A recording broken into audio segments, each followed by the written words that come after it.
안녕하세요. 오스틴입니다. 누가 내 치즈를 옮겼나라는 책을 읽어보셨나요? 제가 많은 분들에게 추천하는 책입니다. 그 책에 대해서 잠시 말하자면 두 명의 작은 사람과 두 마리의 쥐를 비교하는 이야기입니다. 넷 모두 미로 속에서 치즈를 발견하면 그것으로 끼니를 때우고 다음 치즈 더미를 찾아다니다가 어느 날 큰 치즈 더미를 발견하게 되는데 이때 사람과 쥐의 행동 방식이 달라집니다. 작은 사람들은 어느덧 안주를 하게 되고 그러던 어느 날 치즈 더미가 없어집니다. 쥐들은 다른 치즈 더미를 찾아 떠나고 한 명의 감정적인 인간은 거기서 왜 갑자기 나에게 주어진 치즈가 없어졌는지 화를 내고 그 자리를 떠나지 못합니다.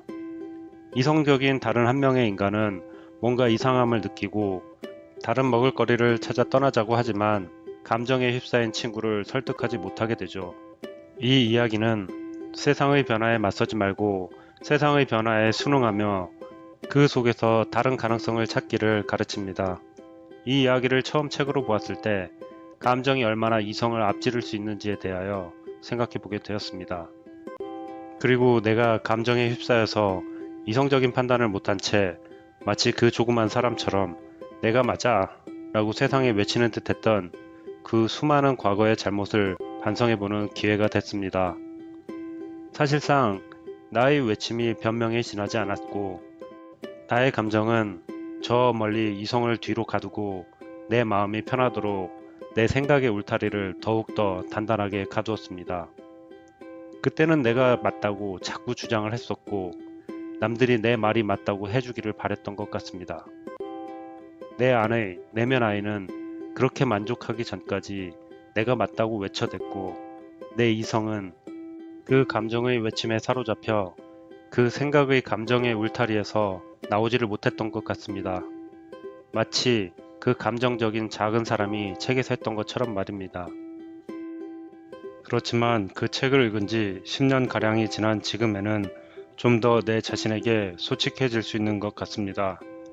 그때 내가 틀렸다고, 그리고 그때 내 감정의 외침을 이겨낼 용기와 강한 이성이 있었다면 제 내면 아이를 타이르고 얼루어서 안정시키고 이성적으로 생각을 해낼 수 있었다면 지금의 나는 훨씬 더 행복해질 수 있었을 거라고 생각합니다.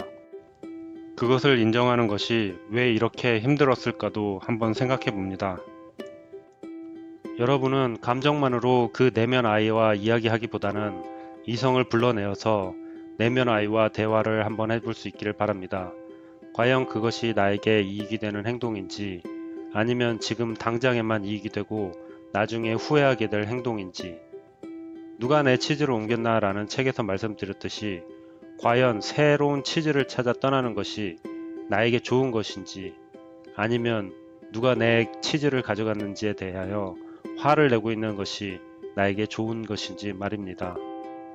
그래서 이 책을 읽었을 때 생각의 유연함을 강조하였다고 이해를 하였습니다.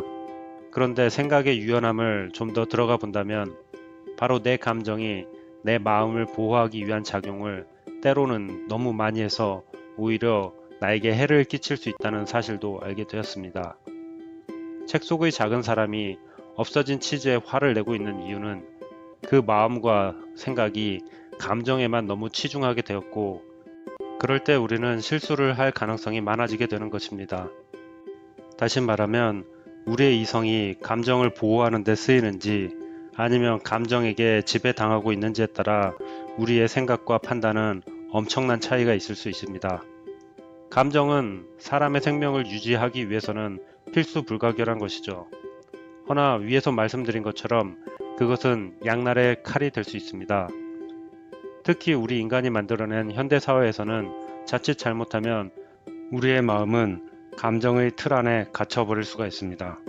쇼핑을 할 때 80% 이상이 감정에 의한 충동 구매를 하고 이성적 판단으로 그것이 꼭 필요했다고 생각하게 된다고 합니다.